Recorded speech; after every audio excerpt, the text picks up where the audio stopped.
नमस्ते मित्रों।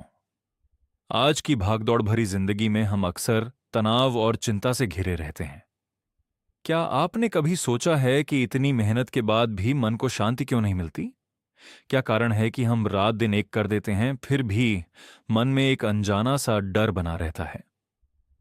इसका उत्तर आज से हजारों साल पहले कुरुक्षेत्र के भीषण युद्ध के मैदान में भगवान श्री कृष्ण ने व्याकुल अर्जुन को दिया था।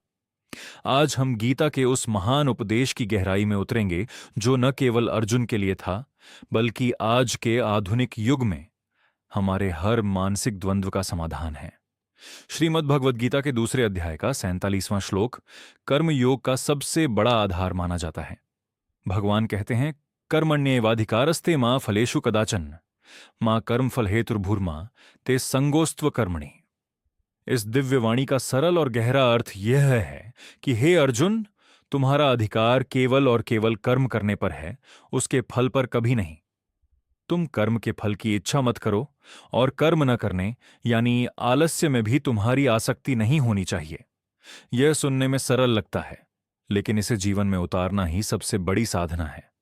भगवान कृष्ण हमें समझाते हैं कि हमारे दुख का सबसे बड़ा कारण हमारी अपेक्षा और आसक्ति है। जब हम किसी कार्य को शुरू करने से पहले ही उसके परिणाम के सपने बुनने लगते हैं, तो हमारा मन वर्तमान क्षण से कटकर भविष्य की चिंताओं में भटकने लगता है। इससे हमारे कार्य की शुद्धता और गुणवत्ता कम हो जाती है। जरा सोचिए, यदि एक धनुर्धारी का ध्यान लक्ष्य भेदने के बजाय इस बात पर हो कि उसे इनाम क्या मिलेगा, तो क्या उसका निशाना अचूक होगा? कदापि नहीं। यदि हम यह स्वीकार कर लें कि परिणाम हमारे हाथ में नहीं है, तो असफलता का डर स्वतः ही समाप्त हो जाता है। और जब मन से डर निकल जाता है, तो हमारी एकाग्रता और शक्ति कई गुना बढ़ जाती है। अक्सर लोग इस उपदेश का गलत अर्थ निकाल लेते हैं। वे सोचते हैं कि जब फल हमारे हाथ में ही नहीं, तो हम इतनी मेहनत क्यों करें? क्या हाथ पर हाथ धरकर बैठ जाना बेहतर नहीं? लेकिन कृष्ण यहां स्पष्ट चेतावनी देते हैं कि अकर्मण्यता यानी काम चोरी या आलस्य सबसे बड़ा पाप है। निष्काम कर्म का अर्थ यह नहीं है कि आप काम छोड़ दें, बल्कि इसका अर्थ यह है कि आप काम को ही ईश्वर की पूजा बना दें। जब आप बिना किसी स्वार्थ के अपना 100% योगदान देते हैं, तो वह कर्म आपको बांधता नहीं, बल्कि आपको मानसिक बंधनों से मुक्त कर देता है। इसे हम आज के समय के उदाहरणों से भी समझ सकते हैं। यदि कोई विद्यार्थी केवल परीक्षा में आने वाले अंकों के डर से पढ़ता है, तो वह विषय की गहराई को कभी नहीं समझ पाता। परीक्षा के हॉल में उसका हाथ कांपता है, क्योंकि उसे परिणाम का डर होता है।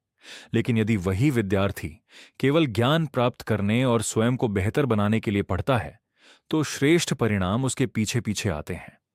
ठीक इसी तरह अपने कार्यक्षेत्र, दफ्तर या व्यापार में अपनी पूरी ऊर्जा केवल इस बात पर लगाएं कि आप अपने कार्य को और बेहतर कैसे बना सकते हैं। पदोन्नति, लाभ या बाजार की स्थिति आपके नियंत्रण से बाहर हो सकती है, लेकिन आपकी मेहनत और आपकी ईमानदारी पूरी तरह आपके अधिकार में है।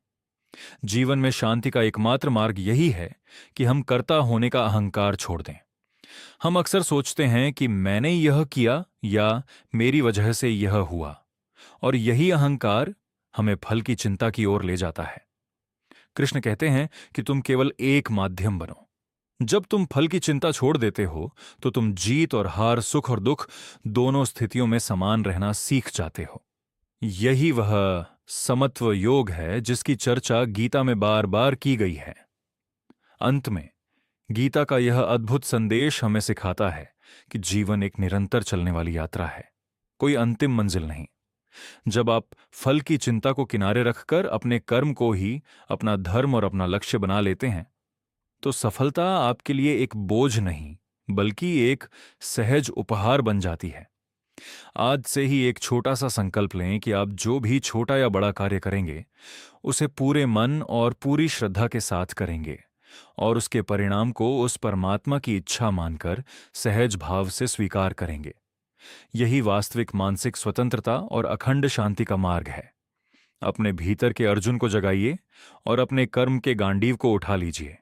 याद रखिए, युद्ध मैदान में हो या मन के भीतर, जीत हमेशा उसी की होती है जिसका मन स्थिर और कर्म निष्काम होता है।